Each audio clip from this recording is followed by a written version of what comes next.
देखिए, आज हम लोग का क्लास 11 के अकाउंटेंसी का जो हम लोग सिंगल एंट्री सिस्टम पढ़े थे पार्ट 1, आज उसका पार्ट 2 हम आपको पढ़ाने जा रहे हैं। प्रीवियस क्लास में हमने पार्ट 1 को कंप्लीट किया था थ्योरी के फॉर्म में, और मैंने बोला था कि इसकी थ्योरी सिर्फ इतनी ही है, ज़्यादा इसमें थ्योरी नहीं है, बहुत इसमें थ्योरी नहीं है, लेकिन कॉन्सेप्ट बहुत डेप्थ है, कॉन्सेप्ट को समझना पड़ेगा। तो मैंने पार्ट 1 में बताया था कि सिंगल एंट्री सिस्टम क्या होता है, इसके मेथड्स कितने होते हैं, और उस मेथड्स के अंदर मैंने स्टेटमेंट ऑफ अफेयर्स मेथड बताया था विथ एग्जांपल। आप देख सकते हैं यहाँ पर मैंने एग्जांपल कराया था। मैं ये उम्मीद करता हूँ कि आपने इस एग्जांपल को कर लिया होगा, जो भी स्टूडेंट इसको देख रहा है उसने इस एग्जांपल को कर लिया होगा, ठीक है। लेकिन मैं पार्ट 2 शुरू करने से पहले एक बात बताना आपको चाहता हूँ। वो बात ये है कि सिंगल एंट्री सिस्टम पढ़ने का क्या मकसद है, क्या पर्पस है। तो बात सुन लीजिए कि इसको पढ़ने का पर्पस ये है कि जब हमारे पास नो रिकॉर्ड्स या इनकम्प्लीट रिकॉर्ड्स है, लेकिन थोड़ा बहुत है जिसको इनकम्प्लीट कहते हैं, इस केस में जब हम प्रॉफिट निकालते हैं, मतलब इस केस में जब आपको प्रॉफिट निकालना होता है, तो आप सिंगल एंट्री सिस्टम यानी इनकम्प्लीट रिकॉर्ड्स के मेथड की यूज़ करते हैं। पास में आ गई।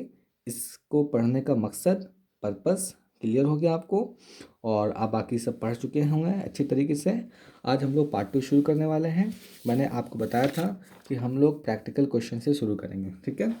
आपको यहाँ पे नोट्स में नज़र आ रहा होगा कि single entry system part 2 practical question, that means practice. तो आपको क्वेश्चन नंबर 1 नज़र आ रहा होगा नोट्स के अंदर। आइए हम लोग शुरू करते हैं विदाउट वेस्टिंग द टाइम। अब देखिए ध्यान से कि क्वेश्चंस क्या कह रहा है। क्वेश्चन कह रहा है the closing capital of cash and carry store. थोड़ा सा यहाँ पे मिस्टेक हो गई थी, आप इसको मैनेज कर लीजिएगा। दुकान का नाम क्या है? Cash and carry store. मतलब कह रहा है कि कैश एंड कैरी स्टोर की जो क्लोजिंग कैपिटल है, जो 31 मार्च 2020 को दिखा रहा है, वो कितना है? 1.5 लाख रुपया। ऑन 1 अप्रैल 2019 यानी ओपनिंग ईयर की बात कर रहा है, उसकी कितनी कैपिटल थी? 60,000, मतलब ओपनिंग कैपिटल। मतलब ये फाइनेंशियल ईयर है।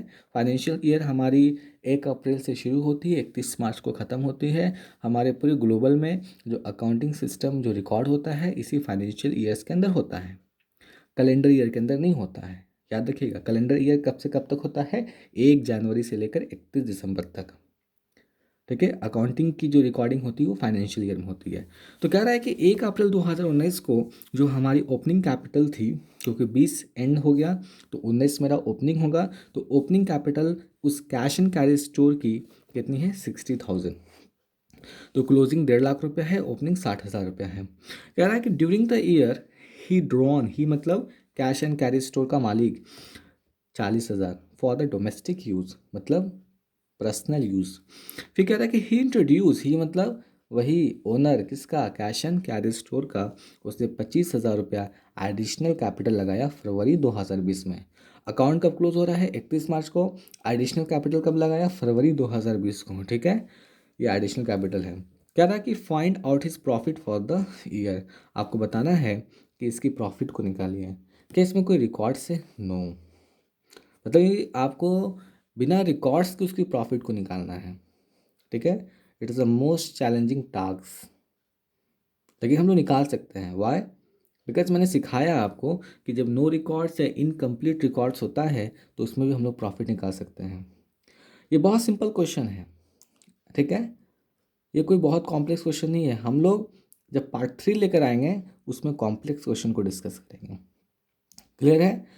अब ध्यान दीजिएगा, कैश एंड कैरी स्टोर जो एक छोटा सा ओनर है, बड़ा ओनर नहीं है, क्योंकि मैंने बताया था कि स्टेटमेंट ऑफ अफेयर्स मेथड जो होते हैं वो स्मॉल बिजनेस स्केल पर यूज़ होता है, और लार्ज पे कौन होता है? कन्वर्जन मेथड, जिसको मैंने अभी तक डिस्कस ही नहीं किया है, ठीक है। हम लोग स्टेप बाय स्टेप करेंगे, घबरा कर नहीं करेंगे, ठीक है। आइए ध्यान से, इसका हम सॉल्यूशन करने जा रहे हैं। सॉल्यूशन करते वक्त मैंने बताया था कि आपको यहाँ पे थोड़ा सा इंग्लिश लिखना पड़ेगा कि statement showing computation of profit और लॉस, ठीक है, अर्नड ड्यूरिंग द ईयर, मतलब साल में कितना मैंने प्रॉफिट कमाया वो निकालने के लिए। ठीक है, तो मैं लिख देता हूँ यहाँ पर स्टेटमेंट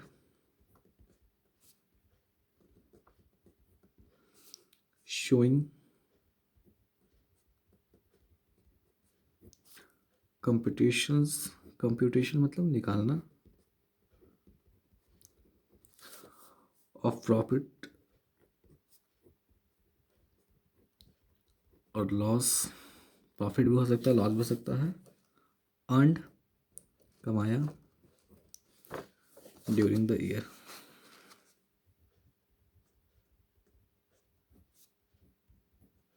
ये लिखना बहुत ज़रूरी है। ठीक है, आइए, हमने बताया था कि सबसे पहले हम देखेंगे कि मेरी क्लोजिंग कैपिटल कितनी है। ठीक है, तो आपको सबसे पहले ढूंढना पड़ेगा क्लोजिंग कैपिटल। क्लोजिंग कैपिटल मतलब 31 मार्च 2020 को कितना था, 1.5 लाख रुपया। क्योंकि सारा अमाउंट रुपीज़ में आने वाला है तो मैं यहाँ पे रुपीज़ लिख दिया, 1.5 लाख रुपया। अब कह रहा है कि 1 अप्रैल 2019 को ओपनिंग कितना कैपिटल लगाया था, 60,000, ये बात की बात है। अभी कह रहा है कि साल के दौरान उसने 40,000 रुपया पर्सनल यूज़ के लिए निकाला, दिस इज कॉल्ड ड्राइंग। आप मुझे ये बताइए कि अगर मैं इस क्लोजिंग कैपिटल में से ये ड्राइंग नहीं करता तो मेरा प्रॉफिट बढ़ता या घटता। तो आपका रिप्लाई आएगा, ड्राइंग नहीं करते तो बिजनेस में पैसा रहता और वो पैसे से हम और पैसा बनाते, मतलब प्रॉफिट बढ़ता।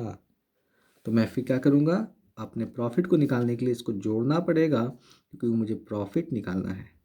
ठीक है, तो प्रॉफिट निकालने के लिए मुझे ड्राइंग को जोड़ना पड़ेगा क्योंकि इसको नहीं निकालते तो मेरा प्रॉफिट बढ़ता। ठीक है, नहीं निकालते तो मेरा प्रॉफिट बढ़ता इसलिए मैंने प्लस किया है, याद रखिएगा। कितना, 40,000 रुपया। फिर कह रहा है कि उसने 20 फरवरी 2019 को, सॉरी 2020 को उसने एडिशनल कैपिटल लगाया है। तो आप मुझे ये बताइए कि अगर ये कैश एंड कैरी स्टोर वाला अगर पैसा एक्स्ट्रा नहीं लगाता, मेरा प्रॉफिट घटता कि बढ़ता। तो आप बोलिएगा पैसा नहीं लगाता। ठीक है, नहीं लगाता तो पैसा घट जाता, और पैसा घट जाता तो उस पर हम प्रॉफिट नहीं कमाते। प्रॉफिट नहीं कमाते मतलब प्रॉफिट घट जाता, तो मुझे प्रॉफिट को घटाना पड़ेगा क्योंकि मैं कैपिटल हटा रहा हूँ, एडिशनल कैपिटल हटा रहा हूँ। ठीक है, तो मैं एडिशनल कैपिटल हटा रहा हूँ। नहीं लगाता तो प्रॉफिट घट जाता, इसलिए घटाया। कितना है एडिशनल कैपिटल, 25,000 रुपये। सॉल्व करेंगे।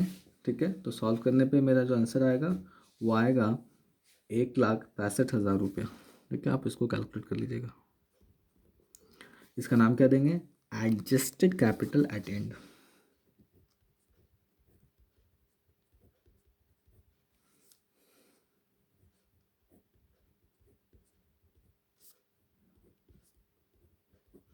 ठीक है, ये चीज़ याद रखिएगा।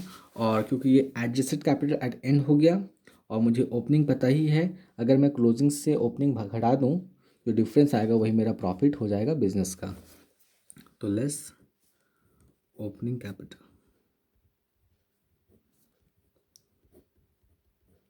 कितना, कितना है 60,000 रुपये। Closing minus opening is equal to profit.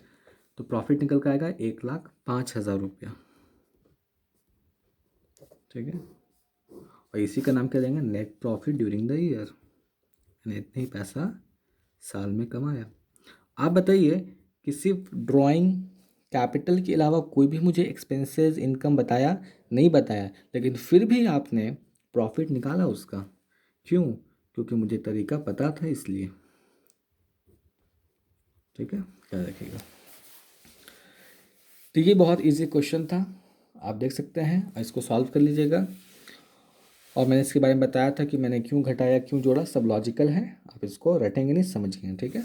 आइए क्वेश्चन नंबर 2 लिखा है कि nature of typical types of question. तो ये तो बहुत इजी क्वेश्चन था, लेकिन आने वाले पार्ट 3 में सारे क्वेश्चन बहुत डिफिकल्ट लेवल के होंगे। तो उसका कारण क्या हो सकता है, तो सुनिए ध्यान से। कारण हो सकता है, या तो आपको इस सवाल में तो सब पता है, ओपनिंग क्लोजिंग ड्राइंग सब पता था। कॉम्प्लेक्स कब हो सकता है, कंडीशन नंबर 1, या तो ओपनिंग कैपिटल नहीं दिया हो, ठीक है, बाकी सब कुछ दिया होगा। दूसरा कंडीशन, क्लोजिंग कैपिटल नहीं दिया हो, बाकी सब दिया होगा, तब कॉम्प्लेक्स हो जाएगा। तीसरा कंडीशंस, एडिशनल कैपिटल नहीं दिया हो, तब कॉम्प्लेक्स हो जाएगा। बाकी सब कुछ दिया रहेगा, एक एक केस लेके चल रहे हैं। चौथा कंडीशन, ड्राइंग नहीं दिया हो, बाकी सब कुछ दिया हो, तब भी ये डिफ़िकल्ट बन जाएगा। तो ये सिंपल क्वेश्चन था, डिफ़िकल्ट बनने के लिए क्या होगा, आपको सब कुछ पता होगा, ओपनिंग नहीं पता होगा, सब कुछ पता होगा, क्लोजिंग नहीं पता होगा, सब कुछ पता होगा, ठीक है, एडिशनल नहीं पता होगा, सब कुछ पता होगा, ड्राइंग नहीं पता होगा, तब ये कंडीशन में आपका क्वेश्चन कॉम्प्लेक्स बन जाएगा। ये चीज़ आपको रिमेंबर करके चलना है, ठीक है। आइए थर्ड क्वेश्चन लिखा है कि इम्पैक्ट ऑन ओपनिंग और क्लोजिंग स्टॉक। कह रहा है, सॉरी स्टॉक लिख दिया, स्टॉक नहीं होगा, कैपिटल, क्या होगा, कैपिटल। कह रहा है कि कैपिटल मतलब ओपनिंग और क्लोजिंग, तो ओपनिंग और क्लोजिंग कैपिटल पे वो कौन कौन से ऐसे आइटम हैं जो प्रभाव डाल सकते हैं। तो आपको याद करके चलना है, वो तीन ऐसे आइटम हैं, वो तीन ऐसे आइटम हैं जो मेरे ओपनिंग और क्लोजिंग कैपिटल को इम्पैक्ट डालते हैं। इम्पैक्ट डालने का दो तरीका है, या तो उसको इंक्रीज करके या फिर डिक्रीज करके। पहला है आपका एडिशनल कैपिटल। तो एडिशनल कैपिटल से हमारे ओपनिंग और क्लोजिंग कैपिटल पे असर आता है। कैसे आता है हम क्वेश्चन में देखेंगे। ड्राइंग कर लिया, तो ड्राइंग करने से भी क्या होता है, हमारे ओपनिंग और क्लोजिंग कैपिटल पर असर आएगा। आपने साल में प्रॉफिट कमा लिया या लॉस कमा लिया, मतलब लॉस को बियर कर लिया, तब भी मेरे ओपनिंग और क्लोजिंग कैपिटल में असर आता है। तो आज जो है हमने बहुत स्मॉल वीडियो बनाई है, आप इसको अच्छी तरीके से देख लीजिएगा, ठीक है। इस क्वेश्चन को अच्छे से बना लीजिएगा, be logical and not remembered, रट के नहीं, समझ कर। और पार्ट 3 में जो होगा हम लोग कॉम्प्लेक्स क्वेश्चन को लेकर आएंगे। बस आज के लिए इतना ही।